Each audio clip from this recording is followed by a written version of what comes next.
সাক্ষাৎ হরি। তিনি হচ্ছে নিত্য এবং চিন্ময় বস্তু। সেই চিন্ময় বস্তুর কৃপা ব্যতীত আমরা গুরু কৃপা ছাড়া আমরা গুরুদেবের ব্যতীত আমরা ভগবানকে লাভ করতে পারি না। কারণ গুরুদেব ছাড়া আমাদের মধ্যে ভগবান কাছে প্রেরণ করার মতো কাউরি শক্তি নাই। কারণ গুরুর চরণ আশ্রয় ব্যতীত গুরুদেব ছাড়া আমরা ভগবানকে লাভ করতে পারি না। সেই গুরুদেবের চরণে অনন্ত করে বন্দনা। এবং গুরু হচ্ছেন সাক্ষাৎ ছিল গোস্বামীপাদ ছিলেন সেরকমই একজন শ্রেষ্ঠ জন। তিনি আমার গুরুদেব এবং তিনি এই গুরুদেবের কৃপায় আমি আজ মঠে আসতে পেরেছি। কারণ তিনি কৃপা না করলে আমি আজ এখানে আসতে পারতাম না। কারণ তার কৃপা দ্বারাই, তার দৃষ্টি শক্তি দ্বারাই আমি ভগবানের কাছে আসতে পেরেছি।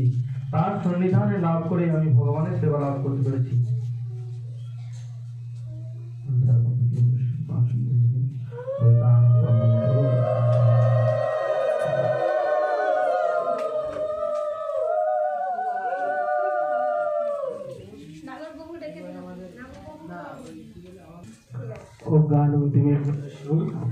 ज्ञानंजनं शलाकया चक्षुरुन्मिलितं येन तस्मै मुखं करोति वाचालं पंगुलं यत् यद्गिरिं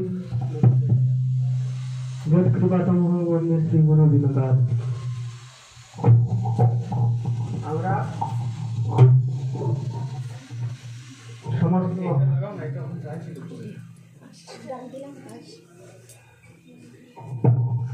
শ্রী শ্রী গৌড়ীয় গুরুবর্গের চরণ কমলে অনন্ত কোটি দণ্ডবোধ প্রণাম জ্ঞাপন করে এবং যে সমস্ত ভক্তবৃন্দ বৈষ্ণববৃন্দ রয়েছেন তাদের চরণের ধুলি মস্তকে ধারণ করে এবং শ্রদ্ধালু ভক্তদেরকে দণ্ডবোধ প্রণাম করে শ্রী গুরুপাদ পদ্মের কিছু মহিমা বলার প্রয়াস করছি। আমি একটা ক্ষুদ্র জীব মাত্র, কিন্তু এইরকম মহান অনুভব বৈষ্ণবগণের কীর্তন আমার মুখে শোভা দেই না। কারণ গুরুদেব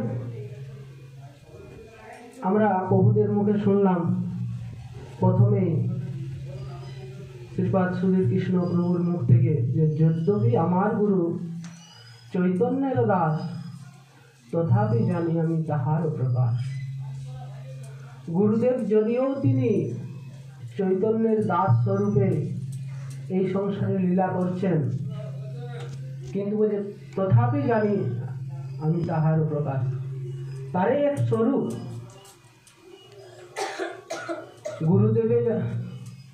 গুরুদেবের জানমন মুকুন্দ প্রিয়জন, তিনি মুকুন্দের প্রিয়জন।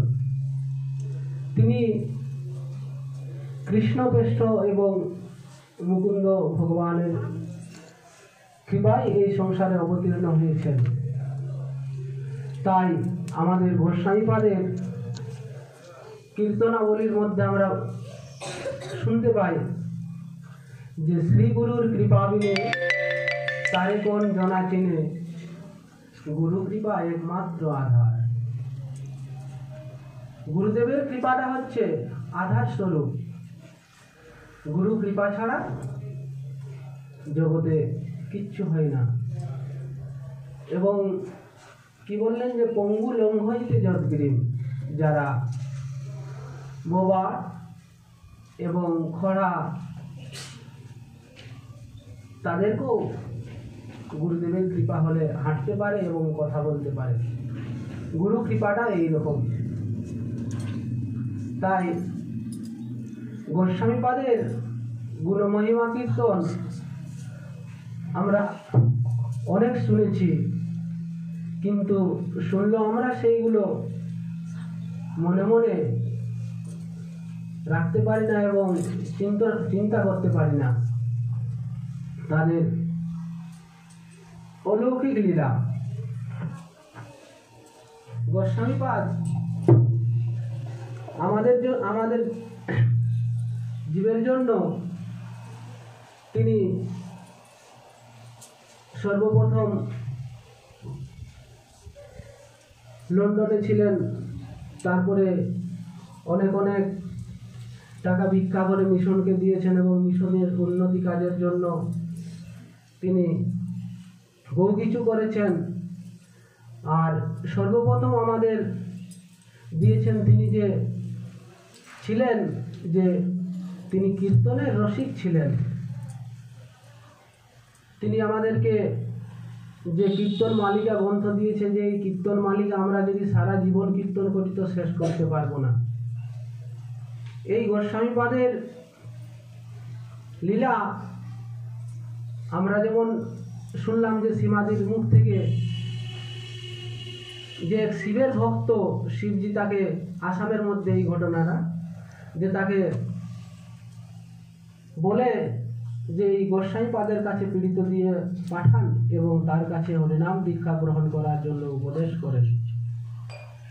এইরকম গোস্বামীপাদের লীলা আরো অনেক রয়েছে, কিন্তু আমরা সেগুলো, যেসব লীলাগুলো আছে আমাদের এইখানে অনেক ভক্ত যে তাদের সঙ্গে হয়েছে ওই রকম কথা, এবং গোস্বামীপাদ তাদেরকে এক একজনকে এক এক রকম উপদেশ করে তারা আজ এই জীবনে সঠিকভাবে ভজন পথে এখনো চলছে। সেই সব ভক্তদের কাছ থেকে শুনবো। কিন্তু গুরু কৃপাটা যে কি, যে আমি সম্ভবত বুঝতে পারি যে কালকে আমি গুরুদেবের কাছ থেকে ঘুরে এলাম,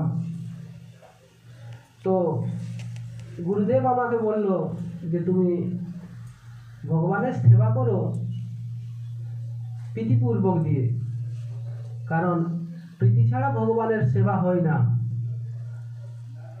তো গুরুদেবকে আমি জিজ্ঞাসা করলাম যে গুরুদেব, সেবা করার সময় মনটা যদি আমার অন্যদিকে যখন চলে যায় বা চঞ্চল মন, তো গুরুদেব বলছে তুমি গুরুদেবের শরণ নাও। গুরুবর্গ এবং গুরুদেব এত দয়ালু এবং কৃপালু যে গুরুদেবের শরণ যদি নেওয়া হয় তো আমাদের মনটা ওই এক জায়গাতে স্থির হয়ে থাকে। আমরা যতই যে করি, চেষ্টা করি, মন আমাদের স্থির থাকবে না, কারণ গুরুদেবের কৃপা ছাড়া। আর গুরুদেবের সঙ্গটাই হচ্ছে, এবং ভক্ত সঙ্গে যে আমরা থাকছি এবং কীর্তন শ্রবণ করছি, এটা আমাদের পরম লাভ এবং মঙ্গল। তাই আজকে এই ৭৭তম পূর্তি আবির্ভাব উপলক্ষে শ্রীপাদ গৌড়ীয় গুরুবর্গের পূর্বতন আচার্য বিষ্ণুপাদ পরমহংস অষ্টোত্তর শত শ্রীমৎ ভক্তির সহিত পরিব্রাজক গোস্বামীপাদের চরণে অনন্ত কোটি দণ্ডবৎ প্রণাম। নমো বিষ্ণুপাদায় ঔরনমি প্রিয়াত্মনে শ্রীমৎ ভক্তির সহিত শ্রী পরিব্রাজকীতি নামিনে শ্রী গৌরবাণী প্রচার উল্লাসে সর্বাহ্লাদ বিধায়িনে শ্রীমৎ ভক্তি সর্বাহ্লাদ বিধায়িনে শ্রী রূপ বিনোদ সরস্বতী ধারা সংরক্ষিণী নমঃ। এই তার চরণে প্রণাম নিবেদন করে কথা শেষ করলাম। বাঞ্ছা কল্পতরু সুখী বা সিন্ধু বুঝু পতিতানাং পাবনেভ্যো।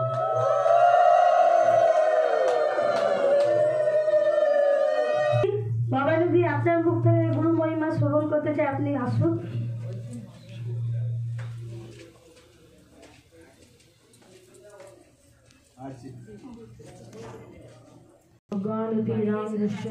জ্ঞানাঞ্জনশলাকায়া চক্ষুরুন্মিলিतं যেন তস্मै শ্রী গুরুদেবে নমঃ। আজ গুরুদেবের ৭৭তম আবির্ভাব তিথি। আজকে পূর্ণ কবি কি হলো,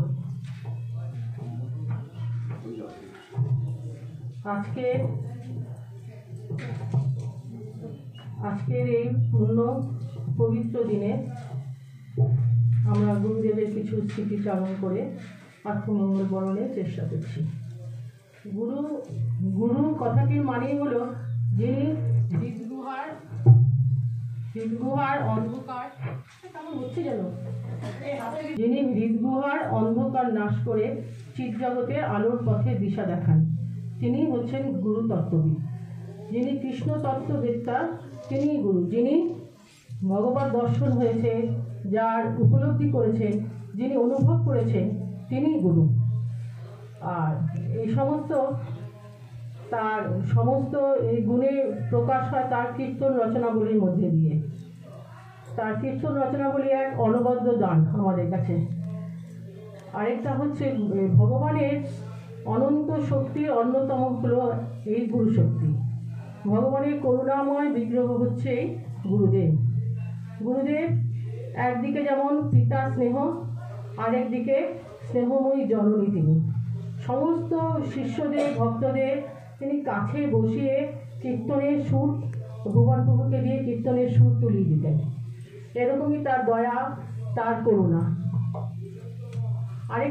আরেক দিনের কথা মনে পড়ে, শীতকালে ছাদে বসে যখন সবাই কীর্তন শোনাচ্ছি, তখন একজন বৃদ্ধা বয়স্ক মহিলা গুরুদেবকে বলছেন, গুরুদেব আমি তো কিছু ভজন সাধন করতে পারি না, আমার কি হবে? তখন গুরুদেব বড় বড় চোখ করে বলছেন, তোদের সব কটাকে বৈকুণ্ঠে ছেড়ে দেবো। এই কথার ছলে তিনি এত বড় আশ্বাসের কথা, এত বড় ভরসার কথা তিনি আমাদের শুনিয়েছিলেন। তিনি বলতেন, একজন শিষ্য যদি নরকে থাকে, গুরুদেব নরকে গিয়েও তাকে উদ্ধার করে আনে। এমন মহান এত সদ্গুরু, এই সদ্গুরু জীবনে পাওয়া খুবই ভাগ্যের ব্যাপার। তার কৃপায় সব কিছু সম্ভব হয়। তিনি কৃষ্ণ দিতে পারেন, তিনি সব কিছু। তার আরাধনা, তার সেবা করলেই ভগবান প্রসন্ন হয়। গুরুদেব প্রসন্ন হলেই ভগবান প্রসন্ন হয়। তাই আমাদের উচিত গুরু সেবা, গুরু সেবার মধ্যে দিয়ে ভগবান প্রসন্নতা লাভ করা যায়। গুরু সেবা সর্বশাস্ত্রে কয়, গুরু সেবা বিনা ভক্তি না হয় উদয়। তাই গুরুদেবের চরণে আমার অনন্ত দণ্ডবত প্রণাম। গুরুদেবের চরণে প্রার্থনা জানাই, গুরুদেব যেন জন্ম জন্মান্তর আপনার চরণাশ্রয় আমাকে রেখে ভজন শিক্ষা দেবেন। বাঞ্ছা কল্পতরুভ্যশ্চ কৃপা সিন্ধুভ্যো বৈষ্ণবেভ্যো নমঃ। পম্পাদি